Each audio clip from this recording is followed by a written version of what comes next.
Olá! Bom, continuando nossa análise sobre inteligência, um ponto que sempre aparece, né, são as diferenças médias nas pontuações de QI entre diferentes grupos raciais ou étnicos. Exato.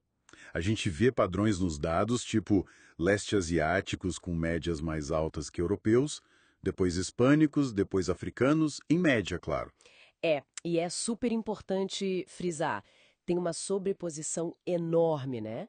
Em todos os grupos você encontra gente de todos os níveis de QI. Não é caixa fechada. De jeito nenhum. E aí entra a questão central que a fonte discute. Essas diferenças médias vêm do ambiente, da genética, ou é uma mistura? Uhum. Basicamente, tem o pessoal mais ambientalista, que diz que a herdabilidade entre os grupos, o tal do H2B, é zero. Ou seja, tudo seria ambiente. Certo. E tem os hereditarianos, que acham que esse H2B é maior que zero, que tem sim um componente genético aí na jogada. E só para clarear, a fonte define raça aqui no sentido biológico, né? Grupos com ancestralidade em comum, o que leva a mais parentesco genético, traços físicos parecidos. Isso. E menciona que, bom, análise de DNA, antropologia forense, conseguem classificar grupos com bastante precisão, mas é aquilo, as fronteiras são meio fluidas, não é um gene só que define. Ok, beleza. Então, vamos mergulhar em como a fonte investiga isso. Quais são as evidências que ela examina para essa hipótese hereditariana? Certo. São 5 linhas principais de evidência que o material levanta. A primeira é mais, digamos, teórica, matemática mesmo. É a relação entre a herdabilidade dentro de um grupo, o H2W, e a herdabilidade entre grupos, o H2B. Certo, H2W e H2B. A lógica é essa, sim. Se os genes influenciam bastante a variação de QI dentro de um grupo, ou seja, H2W é alta, você precisaria de diferenças ambientais, olha, enormes entre os grupos para explicar toda a diferença média de QI só pelo ambiente. Tipo aqueles 15 pontos que às vezes citam entre euro e afro-americanos nos Estados Unidos. Exato. Para explicar isso só com o ambiente, com H2W de 0,5, por exemplo, a diferença ambiental média em desvio padrão D teria que ser maior que 1,4. E as diferenças que a gente mede para coisas como status socioeconômico geralmente são menores que isso, tipo D de 0,6, 0,7. Entendi. Então a matemática meio que diz, se a genética importa dentro, é difícil ela não importar nada entre os grupos, a menos que o ambiente seja absurdamente diferente. Essa é a linha de raciocínio apresentada, sim. A segunda evidência é a hipótese de Spearman. Ah, essa eu já ouvi falar. A ideia é ver se a diferença entre grupos é maior naqueles testes que medem melhor a inteligência geral, o fator G. E é. A fonte diz que frequentemente sim, encontra uma correlação positiva, tipo em torno de 0,59, entre o quão o G-loaded é um teste e o tamanho da diferença entre grupos como afro e euro-americanos. O que isso sugere? Sugere que talvez as causas das diferenças dentro e entre os grupos sejam as mesmas ou pelo menos relacionadas ao G. Mas, importante, a fonte também aponta limitações. Ah, claro. Quais? Possíveis falsos positivos e às vezes a correlação não aparece tão clara em outras comparações, tipo asiáticos e europeus. Não é 100% consistente. Ok. E a terceira linha de evidência? São os testes de invariância de medida. É uma análise estatística para ver se os testes de QI funcionam do mesmo jeito nos diferentes grupos. Tipo, se uma pergunta não é injusta para um grupo por causa da forma como foi escrita. Exatamente. E os estudos que a fonte cita geralmente mostram que os testes são sim bastante invariantes. Eles medem a mesma coisa, a mesma habilidade, de forma muito similar entre os grupos. O que indica que? Indica que as causas das diferenças nas pontuações, sejam elas genéticas ou ambientais, provavelmente atuam de forma parecida nos diferentes grupos. O teste em si não parece ser o problema principal da diferença média. Certo. E aí a gente chega na genética mais diretamente, imagino. Isso. Aí entram duas linhas que a fonte considera ainda mais preliminares. Primeiro, os estudos de admistura genética. Mistura, né? Populações miscigenadas. Exato.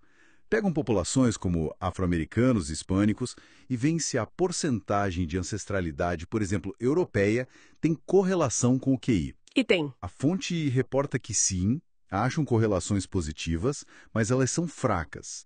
Algo como R de 0,23 a 0,30. Ah, então não explica tudo, nem perto disso. De forma alguma. Indica que a ancestralidade tem alguma relação, o que apoiaria um componente genético, mas a correlação fraca mostra que outros fatores, provavelmente ambientais, são super importantes também. Faz sentido. E a última linha, genética molecular. São estudos ainda bem iniciais, usam, por exemplo, scores poligênicos. Que combinam vários genes, né? Isso, genes associados à educação em europeus, por exemplo, para ver se eles preveem algo sobre educação em afro-americanos. E preveem, mas com menos precisão. Tem outros estudos tentando ligar a frequência de certos alelos com inteligência em diferentes populações globais, ou comparando grupos específicos. Mas aqui as limitações são bem grandes, né? Imagino. Quais? Os dados ainda são muito baseados em populações europeias. As previsões para outros grupos ainda são imprecisas. E tem todo o desafio da herdabilidade perdida, achar os genes específicos que explicam a influência genética que a gente vê nos estudos de gêmeos, por exemplo. Ufa, bastante coisa. Então, juntando tudo isso, a matemática H2H2, Spearman, invariância, admistura, genética molecular inicial, qual a conclusão que a fonte tira? Olha, a visão apresentada é que, apesar das limitações de cada linha de evidência, o conjunto delas torna a hipótese puramente ambiental, aquela do H2B igual a zero, mais difícil de sustentar. E, por outro lado, dá um certo apoio à visão hereditariana de que fatores genéticos contribuem sim, parcialmente, para as diferenças médias. E essa visão tem mais apoio entre os especialistas da área? Aparentemente, sim. A fonte cita pesquisas mostrando que, ao longo das décadas, mais especialistas em inteligência passaram a aceitar alguma influência genética. Pesquisas recentes indicariam que a grande maioria, tipo 84, 87%, acredita nisso. Nossa, isso contrasta com... Contrasta bastante com não especialistas, como professores, o público em geral, outros acadêmicos. Nesses grupos, a visão predominantemente ambientalista ainda é mais comum. Interessante essa diferença. A fonte também entra na questão evolutiva, né? Para tentar explicar o porquê dessas possíveis diferenças genéticas? Sim, apresenta a lógica de que populações humanas migraram para ambientes muito diferentes e isso pode ter selecionado, ao longo de muito tempo, traços diferentes, inclusive cognitivos. Levaria a diferenças genéticas sutis no cérebro, comportamento? Mas há consenso sobre quais seriam essas pressões? Não, de jeito nenhum. A fonte deixa claro que não há consenso científico sobre quais pressões evolutivas específicas teriam causado isso. É mais uma hipótese sobre a origem, e a grande questão em aberto continua sendo: qual o peso exato da genética nisso? Qual o valor do H2B? E a resposta é... Ainda não sabemos com precisão. Provavelmente varia muito dependendo dos grupos e dos ambientes que você compara. Mas a fonte sugere que é provavelmente maior que zero em muitas comparações, especialmente se os ambientes forem razoavelmente similares. Ok, então, para resumir a análise da fonte, a convergência das evidências, mesmo com ressalvas em cada uma, aponta para uma contribuição genética parcial, mas diferenças médias de QI entre alguns grupos. E essa seria a visão majoritária entre especialistas pesquisados. Exatamente. E a fonte termina com uma provocação para a gente pensar, né? Se a evolução de fato moldou a cognição de forma diferente em populações distintas, e se a ciência futura conseguir identificar melhor os genes envolvidos, quais seriam as implicações disso? Sociais? Éticas? Com certeza. E isso, claro, sempre lembrando, e a fonte reforça isso, do papel fundamental e interativo do ambiente. Nenhum gene determina o destino de ninguém sozinho, né? A interação é tudo. Sem dúvida. Uma reflexão importante para fechar.